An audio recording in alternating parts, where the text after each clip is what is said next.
Yes, now, ladies and gentlemen, welcome back to the Thomas Rants YouTube channel. Let's talk NXT. Let's address the elephant in the room, in fact. The big botch that happened to open up the show. Opening up the show, we had Blake Monroe defending the Women's North American title against Thea Hale.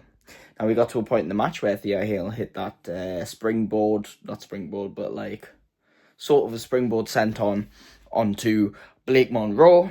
Referee counts, hits a 3, but Blake Monroe kind of semi-kicks out but struggles to kick out. There's a bit of confusion between everyone. Thea Hale is shocked. Blake Monroe doesn't know what's going on. Referees confidently ringing the bell. They play Blake Monroe's music for a couple seconds, then stop, and then announcer finally says that Thea Hale wins, and they play Thea Hale's music. Now, this could all be a script. This could all be for the show, and this just could be a storyline. But for the sheer fact of the storyline doesn't make any sense, and the genuine reaction of Thea Hale and Blake Monroe, and the confusion of the music, this tells me this was legit. The referee... There's a couple ways to look at this, right?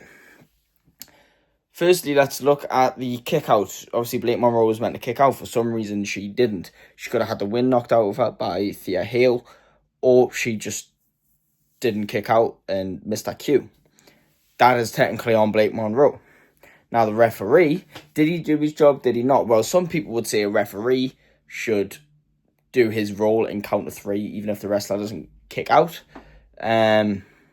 because it's meant to look legit. If you do what some referees do and they're not kicking out, and you do the slowest count possible and just all pretend like they didn't kick out, you're ruining the whole entire, it's not even a secret anymore, but you're just ruining the sport. You're breaking the rule that you're not supposed to break. And that would just be silly, it's silly. So a lot of people, including myself, agree that if a superstar doesn't kick out, count to 3, because we need this to look somewhat legit. And if the wrestler fucks up, the wrestler fucks up. We'll run the match back, we'll put the title back on them.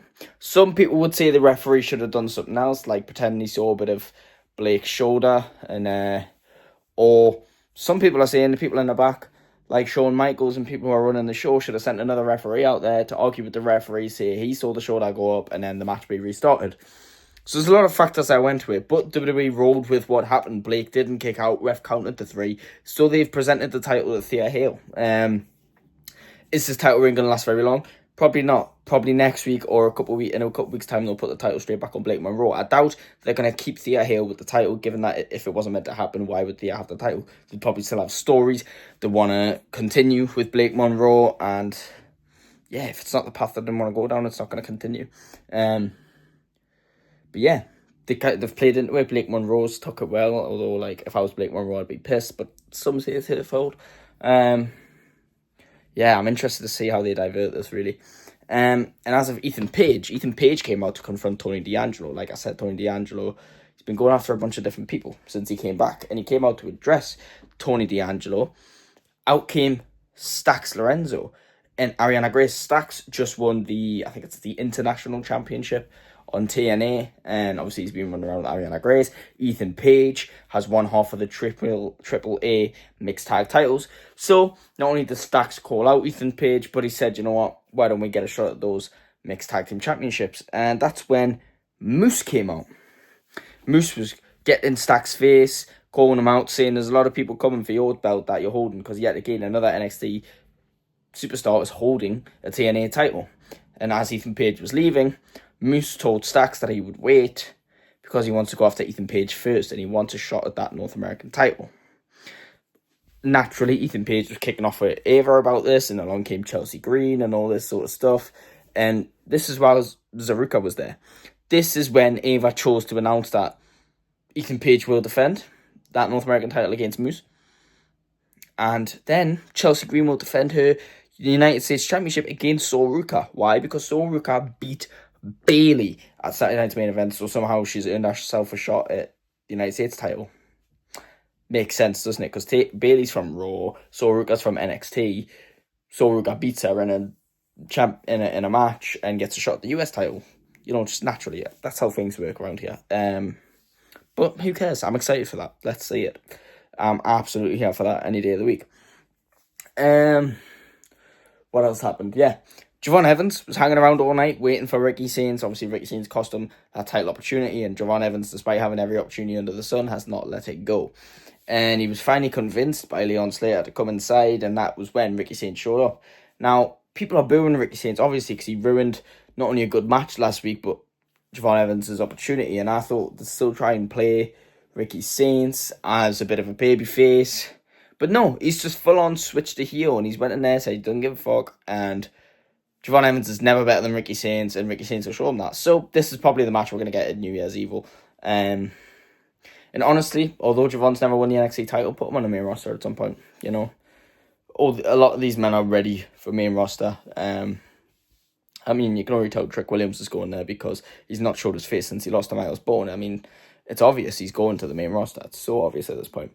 And it ended in a brawl, essentially, and Ricky Sainz got the upper hand. Of course, Javon Evans always taking the blows. But it's that ultimate underdog story, isn't it? Like, Javon Evans is not only built, but walks around like the ultimate underdog. And he's honestly a better ultimate underdog than Sami Zayn himself. So, yeah, I'm fine with it. We had a tag team match between Fatal Influence and Ren QCC. Obviously, Ren QCC got the win on that one. They need to build hype for Kendall Gray in the lead up to a Women's Championship match. We had Hank and Tank face OTM. OTM's like, I don't know if it's their debut on NXT, but we've not seen them in a while. Same with Hank and Tank, really. And Hank and Tank actually won this match, which I'm quite surprised at, given that, you know, they've been hyping up OTM. So I know Hank and Tank are now like the good tag team in NXT, and they've been in Japan and they've done all this and that. But I am very surprised that Hank and Tank won that match. But fair enough, maybe OTM need to earn their flowers. Maybe we're just respecting who are the better tag team. Who knows? Yeah, I think the only other thing I need to cover, well, apart from Jasper Troy, we've learned Jasper Troy is going to be defending that speed title soon. We're getting another speed tournament. And the main event.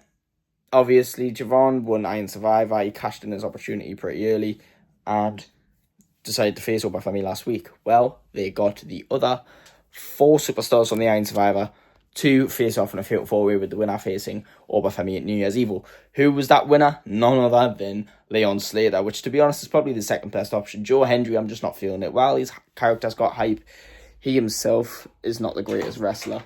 And I just don't feel it, you know what I mean? Dion Lennox, not quite ready. You know, they've got a great thing going with Dark State, and Miles Bourne's just not got the right hype. So I agree with this option. Although it should be Javon Evans, there's no reason to fast track his NXT title opportunity and put him in this feud with Ricky Sainz. You know, but it is what it is. If it's not Javon Evans, I think Leon Slater is a good option, and he's a TNA wrestler with a TNA title, so this could be interesting. You know, I'm here for it. But yeah, pretty decent episode of NXT. Mental botch. I love to see how they pivot from this. But that's my opinions on it anyway. Please like, subscribe, leave a comment, let me know what you thought. Sorry I haven't got much to cover on it, but sometimes there's not a lot to add, you know. But subscribe, and I will see you in the next one.